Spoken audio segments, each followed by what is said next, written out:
The Comedians of Carrion Ridge, Essay 2, The Interpreter, by K. Brad Barfield.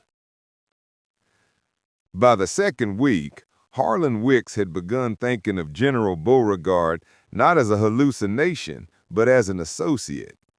Colleague might even have been the word he used in his notes, had he still been taking them. The general had a way of speaking that gave everything the feel of an after-action report.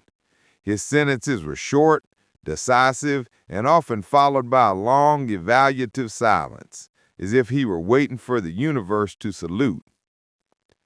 Harlan first noticed the rooster's presence the morning after the Buzzard's inaugural comedy set. The birds had vanished into the mist by dawn, leaving behind a silence so complete it made the cricket seem theatrical.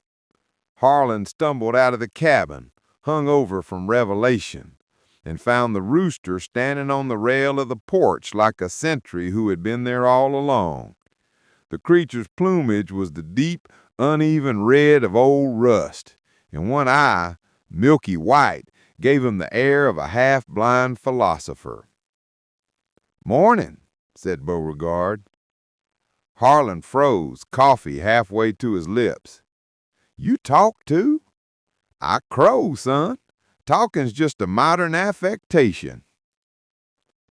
From that moment on, Beauregard became Harlan's interpreter in the strange jurisdiction of Carrion Ridge. When the Buzzard spoke in riddles, he translated.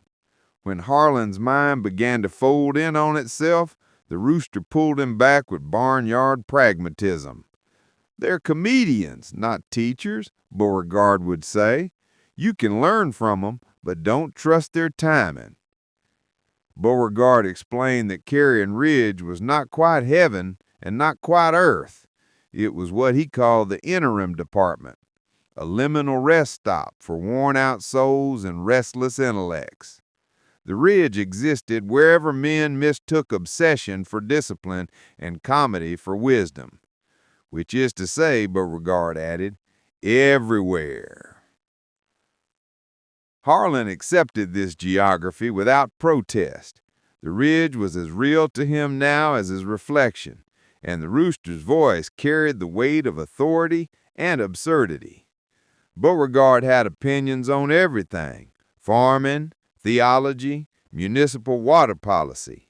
He referred to himself as formerly of the 3rd Poultry Battalion, now retired from organized warfare.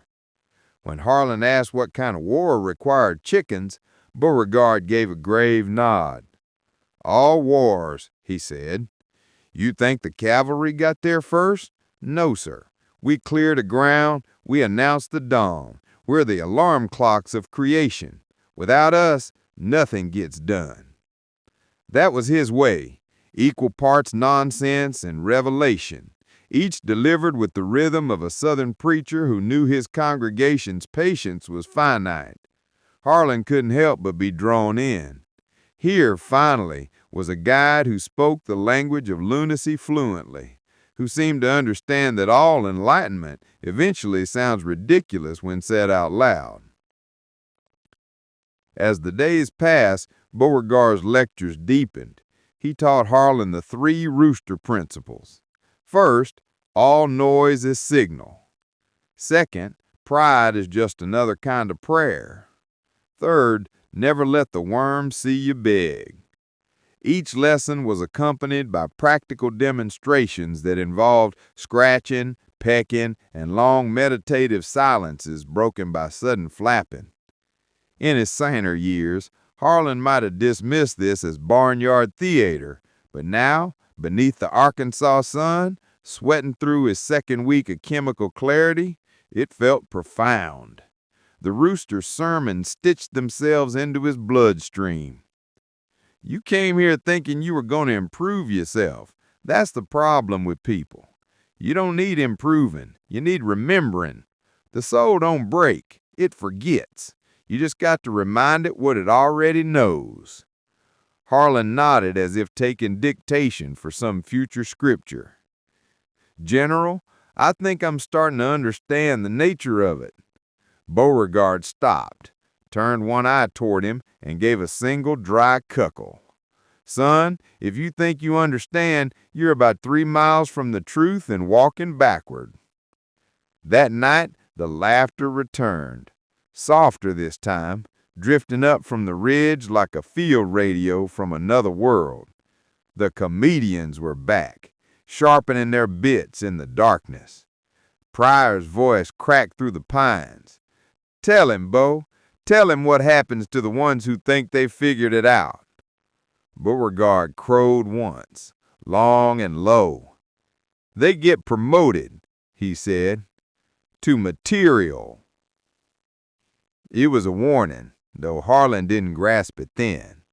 He sat cross-legged on the porch, watching the rooster silhouette against the moon, feeling both ridiculous and divine. The ridge had claimed him fully now. He was no longer a trespasser. He was part of the act. Somewhere below, the buzzards began a slow, syncopated rhythm, a laugh track for eternity, and Harlan joined in, his voice breaking like a novice comedian's first set. It didn't matter whether anyone laughed back. The sound carried up through the trees, bright and hollow, until it became indistinguishable from the wind. And for a moment, Harlan Wicks believed himself fluent in the language of birds.